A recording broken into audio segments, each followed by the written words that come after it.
Hello to my viewers around the globe. I'm Musa Yusuf Buhari. Welcome to another new exciting episode of my program. In this video, I would like to talk on the general overview of the beta oxidation of the fatty acid and calculations of the energy yield during beta oxidation of the fatty acid. So, when we talk of beta oxidation, it is referring to as oxidation of the fatty acid to produce acetyl-CoA and reducing equivalents such as NADH and NFADH2 to yield energy in the mitochondria.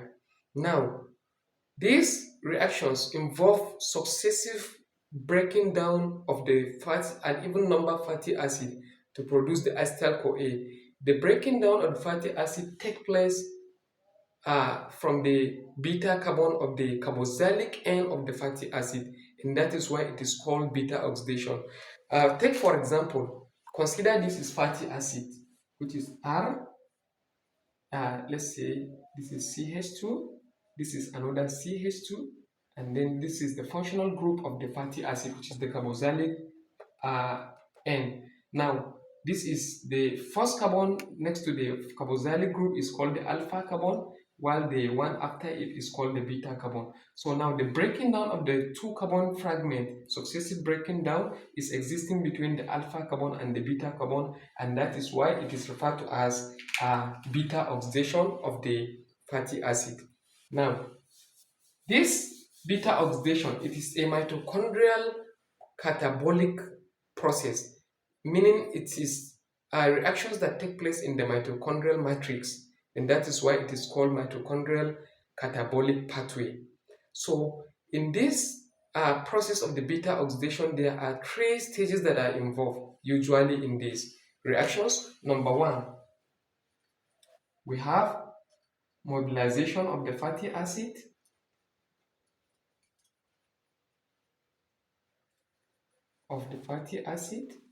Number two, we have activation of the fatty acid because the fatty acid have to be activated. And number three, reactions taking place in the inner mitochondrial matrix, that is main beta oxidation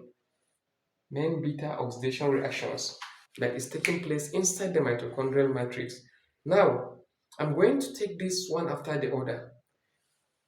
Fatty acid is usually a component of the cell structure and usually triacyl glyceride, and that is why the reactions of the beta oxidation will not take place in the cell. It have to be mobilized from the cells through the blood stream down to the mitochondria. So that's the target organs or target cells where the main oxidation used to take place. So that is the first stage. And because of the fatty acid is part of the component of the structure of the cell, therefore there is a need of breaking down of the triglyceride by the action of the lipase. Triacyl trihydric lipase enzymes will now catalyze the breakdown of the triglyceride to produce the glycerol, which is the trihydric alcohol, and also the free fatty acid in the system.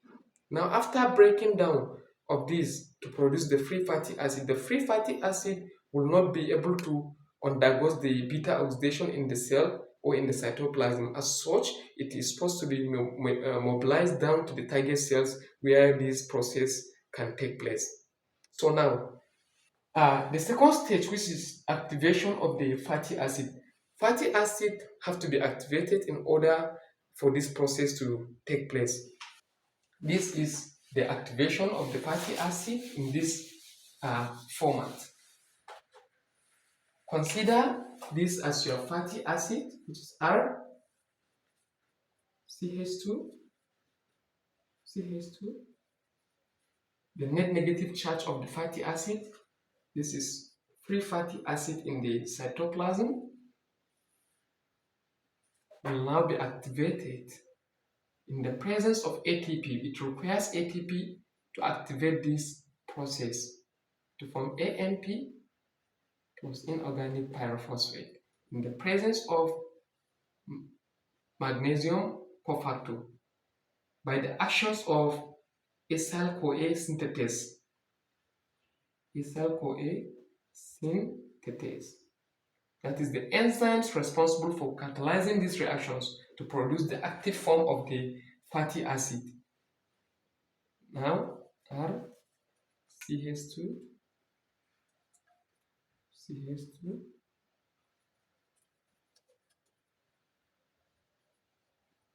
Now, this is fatty acyl-CoA, which is the active form of the fatty acid. Fatty acyl-CoA. Meaning that this reaction takes place in the presence of coenzymes A, which is CoASH, coenzymes A. So the action of the coenzymes A will now help in the presence of these enzymes to form the active form of the fatty acid, which is fatty acyl-CoA. Now this fatty acyl-CoA is the form of the fatty acid that will undergo the reaction inside the inner mitochondrial matrix. So now in the second stage, if this within the cytosol is being produced, so there is a need of the transport of this fatty acyl-CoA down to the inner mitochondrial matrix where these reactions will occur. But for this transportation to occur, it must have to pass through a transport system called kinetin transport shuttle. It is the kinetin transport shuttle that will enable the transport of the fatty acyl-CoA from the outer membrane layer, that's the cytosol, because the layers this is from, let's consider this as just a rough sketch of our mitochondria. This is a common, let's say, sketch showing or indicating mitochondrial structures. Now this is cytoplasm.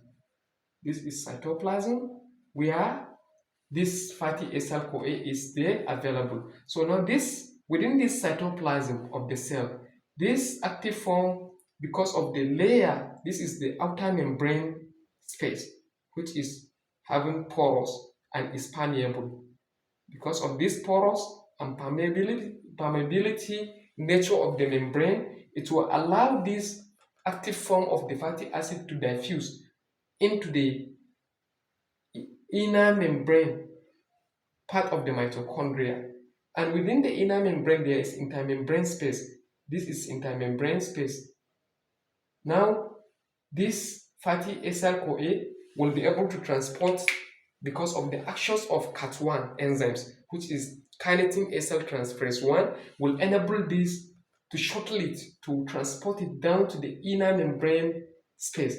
But in between the inner membrane space, the inner membrane layer is impermeable, so it does not allow transportation of some substance to cross to it, and as such it will require another set of enzymes to allow these substances to cross into the inner mitochondrial membrane down to the mitochondrial matrix where the reactions is supposed to take place. So now this can happen in the presence of the second enzyme, which is CAT2, kinetin acyl transferase 2, to enable this to cross to the inner mitochondrial matrix. Now, for this to occur, because of in the presence of the first enzyme, which is CAT1, will now bind with this fatty acyl-CoA to form fatty acyl kinetin.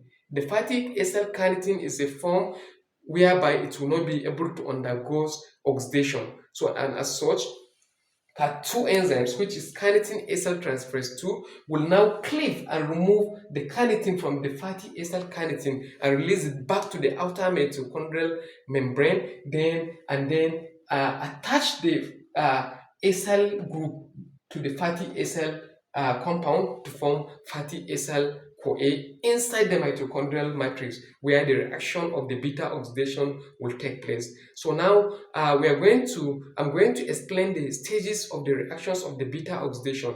There are basically 4 stages of the beta oxidation of the fatty acid inside the mitochondria, and as such, for you to recall this, you can easily use these acronyms, which is OHOP. This 4 set of the reactions. Number 1 is called the oxidation reactions, which take place. Number 2, we have what we call hydration reaction, which is the second reactions that take place. And then number 3, we have what we call another set of the oxidation reactions that take place. And then number 4 set of the reaction is called thiolysis reactions, which involve the cleavage of the thiol group to split the long chain fatty acid that can get back to the cytosol and then start the series of the reactions again, and then remove the acetyl CoA from the long chain fatty acid and NADH as reducing equivalent that can get into the electron transport chains to produce ATP. So now let me represent this set of 4 of reactions that can happen within the intermembrane or within the mitochondrial matrix. So consider this as your fatty acyl CoA. Let's see the subsequent step of the reactions.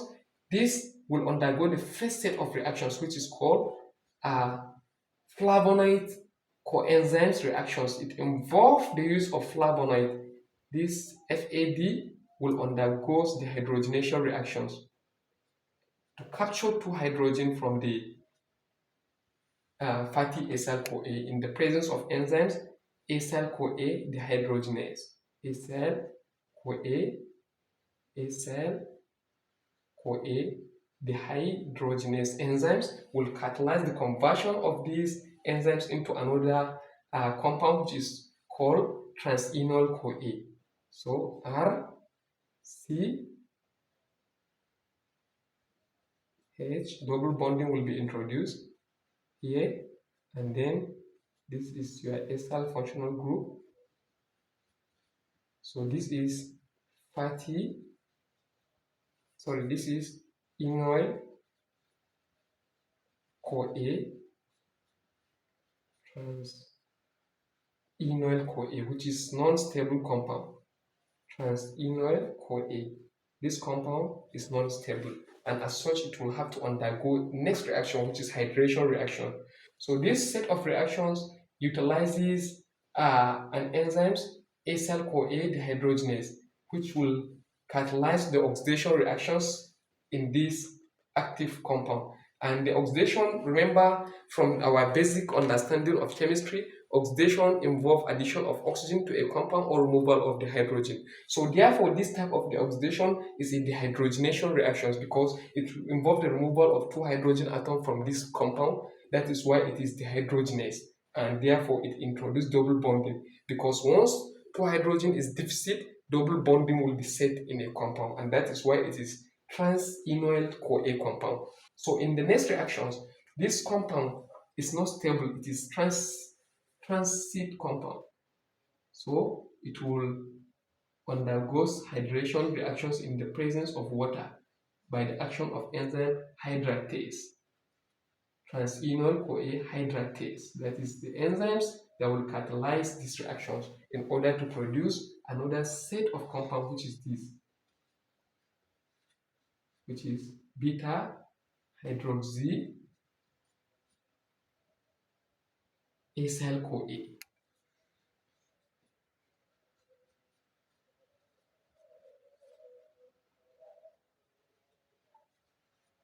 So this is beta hydroxy. It is called beta hydroxyenol acyl CoA because this is alpha carbon, this is beta carbon. So the hydroxyl group is in this carbon. That is why it is beta hydroxy acyl CoA. So the next reactions, which is the third set of the reactions, will involve another dehydrogenation reactions, which can be catalyzed by the actions of enzymes, which is known as beta hydroxy acyl CoA dehydrogenase will catalyze these reactions.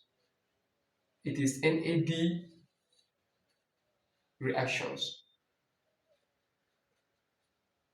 It is also oxidation reactions to produce another compound, which is beta keto compound. CH.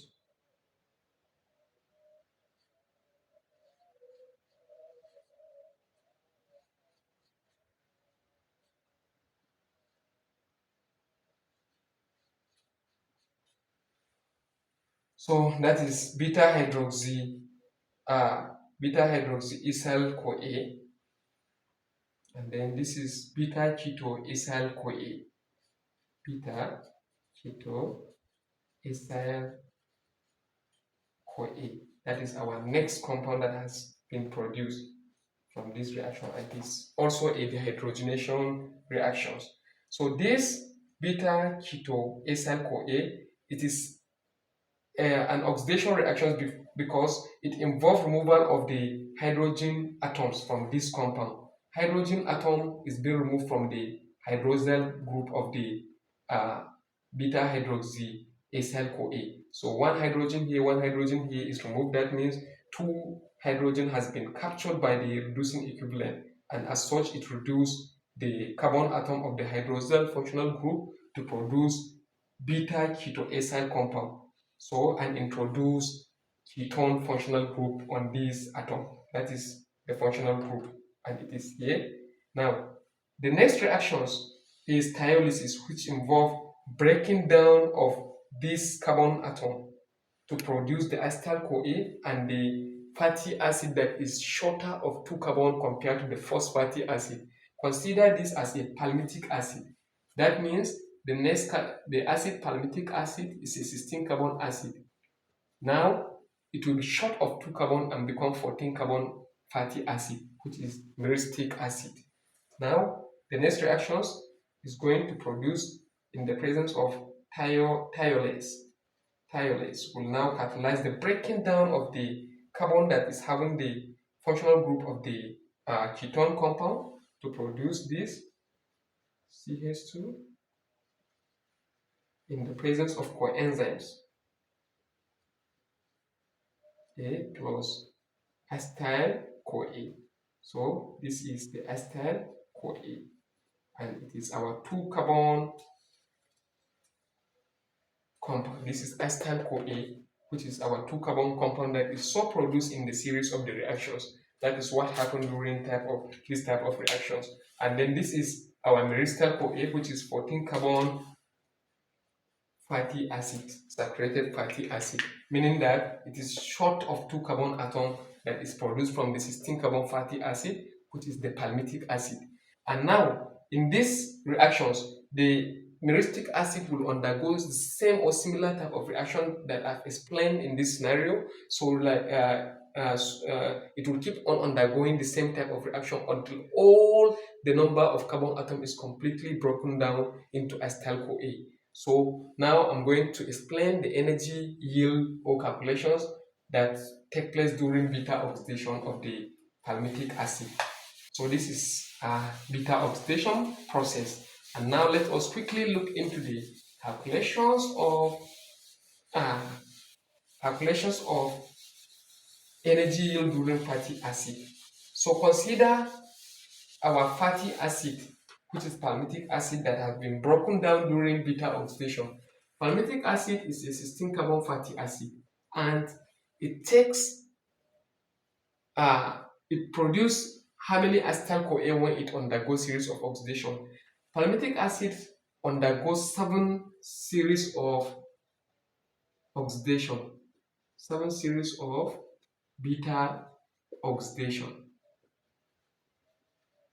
because it is 16 carbon atom, meaning that 2 carbon fragment will enter into oxidation 7 times, because the last 2 carbon atom will not go into beta oxidation. It is there. That is why it is 7 series of beta oxidation. And as such, since it is 7 series of beta oxidation, meaning it will produce 7 NADH,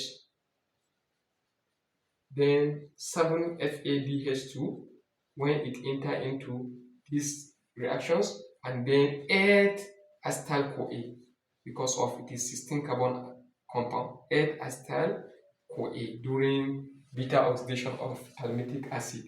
It will get into 7 cycle of beta oxidation, and then it will produce 7 NADH electron equivalent, 7 FADH flavonoid electron, and then 8 acetyl CoA. So now 1 NADH is equivalent to 3 electrons, or it produces 3 ATP.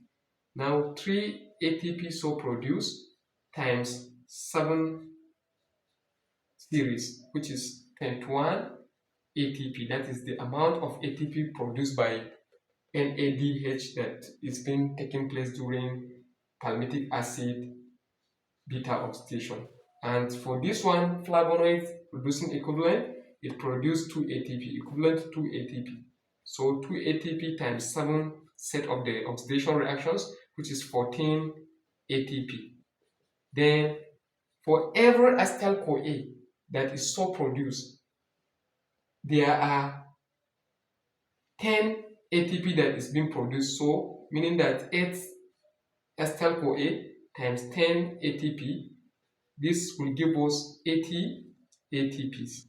So now the gross total of the ATP produced, 1 plus 4, 5, 5 plus 0, meaning is 5. Then 4, 2 plus 1, meaning 3, 3 plus 8, meaning 13. So, okay, let me just arrange it in a proper way.